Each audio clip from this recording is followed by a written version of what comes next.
Mes chers compatriotes, mes bien-aimés, partout où vous vous trouvez en ce moment. Euh, c'est c'est un moment vraiment béni où nous nous rappelons de l'indépendance de notre pays, quand bien même nous ne sommes pas indépendants. Nous vivons toujours sous la dépendance d'autres peuples et puis euh, de nos frères et de nos dirigeants. Parce que nous savons que l'indépendance, c'est que chaque personne puisse vivre comme il se doit, c'est-à-dire manger trois fois, manger à sa faim, se vêtir de ce qu'il veut, ainsi de suite. Nous savons que nous sommes formés en société. Quand on parle d'une nation, c'est-à-dire ce sont des peuples qui se sont unis pour qu'ils vivent ensemble. Alors, parce que nous vivons ensemble, nous sommes choisis des personnes qui occupent des fonctions pour aider toute la communauté. Nous avons un dirigeant avec ses notables, c'était dans le temps, c'est-à-dire les gens se sont mis assis, ils ont discuté de leur destinée. Ils disent que bon, voilà, il y a des biens qui se trouvent dans la nature et chacun a des besoins qu'il faudrait combler. Mais pour ne pas vivre comme dans la jungle, hein, dans la loi du plus fort, celui qui est fort, il prend tout ce qu'il veut. Hein, il utilise tout ce qu'il veut sans payer. Alors, les- nos ancêtres se sont mis assis, ils ont décidé qu'il y ait un dirigeant et que les autres, quand ils produisent, ils donnent ce qu'on appelle la rançon. Ils font des cotisations, ils donnent à ceux qui dirigent. Parmi ceux qui dirigent, il y a ceux qui s'occupent de l'agriculture, de la sécurité, de l'enseignement, etc., etc. Maintenant, les cotisations de tout le monde est là pour que ceux qui sont en train de diriger, qu'ils puissent faire la répartition équitable de ces biens. La première chose, ils regardent les choses d'intérêt national, c'est-à-dire les écoles. Nos enfants doivent étudier, doivent être instruits. Bon, ce n'est pas à chaque parent ou à chaque famille de commencer à donner de l'instruction à leurs enfants. C'est-à-dire, toute la communauté a choisi certaines personnes qui sont bien formées, on les appelle les enseignants. Maintenant, ils ne peuvent pas faire les enseignements dehors. Alors, ils mettent un fonds ensemble, ils construisent des écoles et tous les cadres des enseignements pour que les enseignements soient à l'aise et qu'ils enseignent de tout leur cœur et que les enfants en profitent et nous les parents, nous nous vaquons à nos occupations. Ceux-là qui vont à la chasse, ceux-là qui vont cultiver, etc., etc. Dans le temps, avant la colonisation, c'est-à-dire nous vivons ce qu'on appelait l'économie de subsistance. Pas telle qu'on enseigne aux universités aujourd'hui, mais telle que nos ancêtres l'ont vécu. C'est-à-dire ici, ce n'est pas on produit pour survivre, pour ne pas mourir. Non. On produit ce qu'on a besoin pour vivre. C'est-à-dire, chaque personne, chaque parent enseigner à ses enfants comment construire une maison, comment cultiver un champ, avoir des bêtes à élever, etc., etc. Alors chacun faisait ça. Alors tous ces biens-là formaient la richesse de la famille. C'est-à-dire, s'ils veulent cultiver, ils cultivent des feuilles de manioc, des patates douces, ils cultivent des soya, des haricots, des maïs, des sorgho, tout ce qu'ils ont besoin. C'est pour que ils se suffisent eux-mêmes. Et les excédents, ils peuvent les vendre. Bon, cela apportons maintenant cela à la nation. Tout ce qu'on appelle richesse, ça appartient à tout le monde. Faut pas dire que moi, je n'ai pas étudié, mes parents sont pauvres. Non, non. Toutes les richesses du Congo appartient à tout le monde. C'est pourquoi, partout au Congo où vous vivez, c'est chez vous. Vous pouvez grandir à Lumbashi, vous êtes Congolais. Vous pouvez grandir à Gemena, vous êtes Congolais. Vous pouvez grandir à Isiro, vous êtes Congolais. C'est chez vous. Maintenant, toutes les richesses qui sont dans le sous-sol et le sol du Congo appartiennent à l'État. L'État, c'est qui? C'est toi, c'est moi. C'est ça l'État. C'est-à-dire que ça nous appartient. Tous les problèmes que vous voyez là, c'est le partage du gâteau. Les richesses du Congo, c'est comme un gâteau. D'autres, un groupe de gens veut s'accaparer de ça. Quelqu'un qu'on le nomme devient bourgmestre aujourd'hui, commence à s'acheter des maisons. Où est-ce qu'il a trouvé cet argent? Ce n'est pas pour lui. Votre droit, vous avez droit à la vie. Si vous n'avez pas à manger, l'État doit vous donner à manger. Parce que vous donnez suffisamment de l'argent à l'État. Même celui qui achète des bonbons, il paie les taxes. Même celui qui achète des... Ceux-là qui cultivent d'abord, ils payent les taxes de l'État. Quand ils vont pour vendre, ils payent les quittances, ainsi de suite. Ce sont des contributeurs. Ils contribuent à l'économie du pays. Ils contribuent à la richesse du pays. C'est notre argent. Le cordonnier, le charpentier, le menuisier, le vendeur de beignets, le vendeur de pétrole, tous ces gens-là, ils s'appellent des contribuables. C'est-à-dire leur argent va dans le compte de l'État. Maintenant, si une société vient, ils partent par exemple à Bunkeya ou bien à Manono, ils commencent à exploiter le sous-sol. Parce que le sous-sol appartient à nous tous. C'est pourquoi ceux-là qui construisent, qui font une entreprise comme ça, ils doivent payer une caution à l'État. Il y a un certain pourcentage qu'ils doivent donner à l'État. Et cet argent, c'est ton argent, c'est mon argent. Parce que c'est le sol de nos ancêtres. Ça nous appartient à nous, la population. Ça n'appartient pas au président de la République, ça n'appartient pas au Premier ministre, cela n'appartient pas au bourgmestre ou n'importe qui. Pour qu'il commence à se balancer au-dessus de la population, commence à dominer les gens. Hein, au lieu de construire une université pour un tel village ou une telle ville, lui, il prend cet argent, il place ça dans un pays étranger. C'est du vol. Hein. Quelqu'un qui devient ministre aujourd'hui, il commence à acheter des buildings de millions de dollars. D'où est-ce hein, cet argent, ça vient d'où? Et puis même les histoires, les salaires équitables. Nous avons droit à avoir le même salaire de base. Mais chez nous, ce n'est pas le cas. Les médecins, quand ils réclament, c'est un millier de dollars. Hein, les professeurs d'université, les ministres, les députés, on a entendu que nos députés touchent 21 000 dollars par mois. Ce n'est pas mauvais. Hein? D'ailleurs, ils doivent toucher plus que ça. Ce sont nos députés à nous.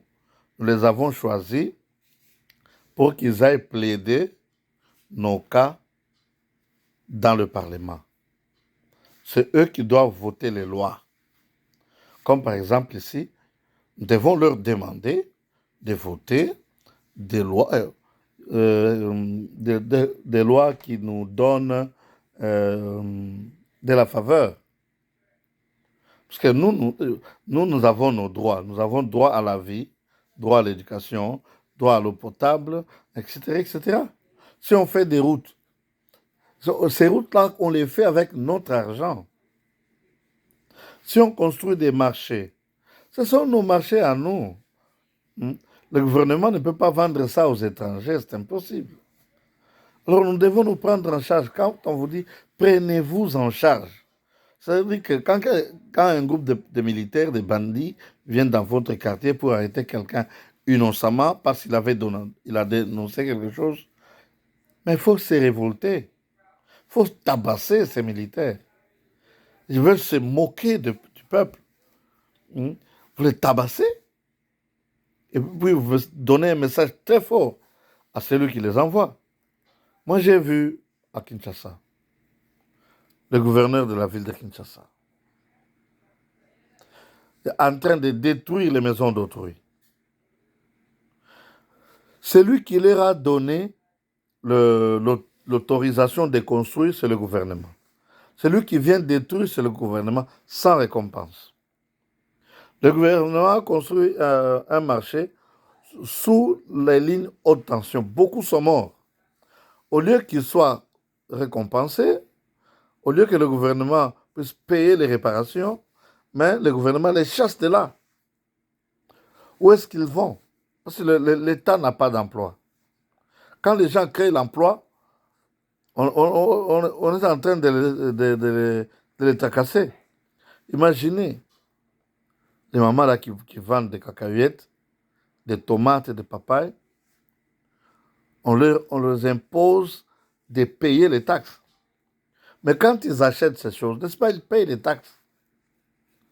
C'est très grave. Moi, je parle, aujourd'hui, je vais vous dire que quand nous rentrons chez nous, pour ceux-là qui sont de la diaspora, nous rentrons pour aider nos frères et amis qui sont là. On paye les études de leurs enfants, on achète la nourriture, on leur donne de l'argent comme capital pour démarrer une entreprise ou n'importe quelle chose. Alors, nous apportons des capitaux chez nous. Nous apportons des sources de revenus. Mais quand nous revenons, il ne faudrait pas qu'on puisse encore commencer à nous déranger. Tu descends à l'aéroport, tu payes les taxes d'aéroport. Non, un fils du pays ne peut pas payer de telles taxes.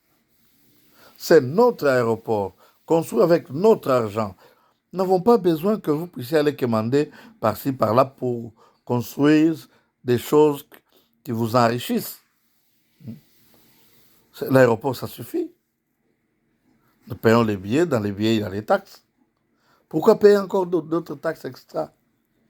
Vous construisez une route, c'est votre devoir pour que les déplacements des gens et des marchandises soient assurés. Maintenant, vous construisez les routes et les ponts avec l'argent des contribuables et puis vous mettez des péages. Cet argent va où? Alors que notre sous-sol regorge des richesses et des richesses. Même notre sol, nos frères et sœurs, ils cultivent, ils utilisent le sol, ils produisent, mais ils sont abandonnés par l'État. Il n'y a pas de choses là chez nous qui peut les infrastructures. Nous saluons l'effort de notre président, parce qu'on met un peu de ponts un peu partout. Il faudrait que l'électricité entre partout. Pour nous, ce n'est pas impossible. Nous avons assez d'électricité pour tout le monde et même pour exporter. Nous avons de la nourriture pour tout le monde et même pour exporter. Mais il n'y a pas de route. Imaginez entre Lubumbashi et Kisangani, il n'y a pas d'autoroute. Entre Lubumbashi et Kalemi, il n'y a pas d'autoroute. Entre Lubumbashi et Bujima, il n'y a pas d'autoroute. Entre Bujima et Kananga, il n'y a pas d'autoroute. Entre Bujima et Kinshasa, Matadi, Mbandaka, les provinces ne sont pas reliées. Ce n'est pas que nous manquons d'argent. Il faut un peu de rigueur. Mais nous, de la diaspora, nous demandons ceci. Que les tarifs douaniers soient supprimés. Je le répète. Que les tarifs douaniers pour nous, originaires du Congo, soient supprimés. Qu'on ne paye pas de la douane. Donc, c'est-à-dire quand j'amène des véhicules, c'est pour faciliter le déplacement des gens et créer l'emploi. Quand je vais vendre ça, je paye les taxes. Celui qui va acheter ça, il paye les taxes. S'il met ça en circulation pour le transport, il paye les taxes. C'est-à-dire nous amenons des capitaux chez nous Pourquoi nous faire payer des taxes? Une voiture que vous achetez à 500 dollars, le transport et consort 1000, 1500. Mais arrivé à la douane, vous payez 2500, plus que ce que vous a, le prix de l'achat. C'est impossible, c'est injuste. Et ensuite, il y a des biens. Quand nous revenons chez nous, il y a des choses que nous ne pouvons pas payer la douane pour. J'amène des effets personnels pour aider l'Église, pour aider mes frères et mes amis. Ce sont des effets personnels, des choses usagées. Pourquoi est-ce que je dois payer la douane pour ça? Si j'ai de la marchandise, là oui, c'est la marchandise. Moi, je peux payer la douane, mais la douane doit être 5% ou 10%. Mais ce que nous payons, vous payez à guichet unique, vous payez l'argent. 1500 pour une vieille voiture. Et ensuite, vous payez OCC, 350. Ségis, 100. Ferry, 120. Et puis, il y a sur le gouvernement qui vient là-bas, gouvernorat. Il y a beaucoup de services à vous payer. Quand vous amenez votre véhicule à la frontière, au lieu qu'on vous laisse conduire ça jusqu'à la douane, mais eux, ils veulent conduire et puis vous les payez. C'est pourquoi il y a de l'inflation chez nous. Tout ce que vous achetez, vous payez la douane plus que le prix d'achat. Que ces choses soient supprimées.